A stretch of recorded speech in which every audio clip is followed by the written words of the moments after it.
once in a while that works out, but a lot of times you move up by default. You move up by doing what everybody else has done and just showing up at your job every morning.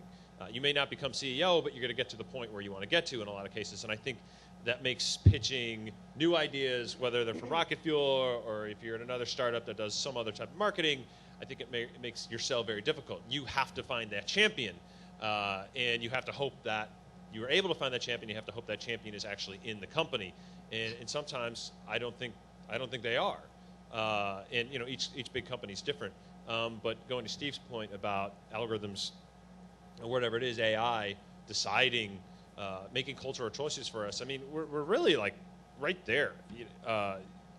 Bonin talked about these algorithms that read scripts, and they do inform Hollywood studios on what to make. Basically, they'll use the algorithms to say, well, they want to spend $100 million on this script. Well, algorithms say, you know what, this is going to net $20 million.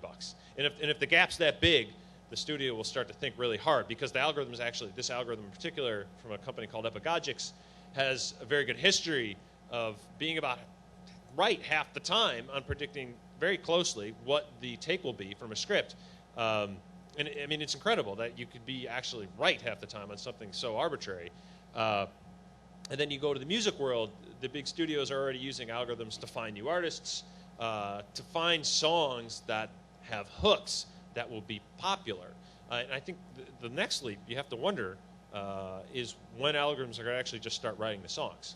Well, if they know what a hook is, and they know, we're not that far away from this happening. There's in fact a professor who has done amazing things with AI in writing classical music. So, and he's at the University of California, Santa Cruz. And if you heard some of the songs, some of the pieces, they move you. I mean, they're amazing. And as long as you don't know that an algorithm wrote it, you're like, oh man, that touched my soul. And, and then he tells, oh, that was written by an algorithm. That sucked. Whatever. But no, but I mean, it's just a matter of time. We know that half of the songs in the top 40 were written by one of 12 people to begin with. There's some repeatable process in there that makes for popular music. I think the danger is like when do you start to lose the influence of Nirvana or the Beatles? I mean, do those guys get squeezed out of the business because they're not conforming to whatever intelligence says we should? I like to think that will never happen, just because there's always going to be Nirvanas. I mean, not a lot of them, but enough to kind of upset the apple cart. But it is something that I think you should worry about.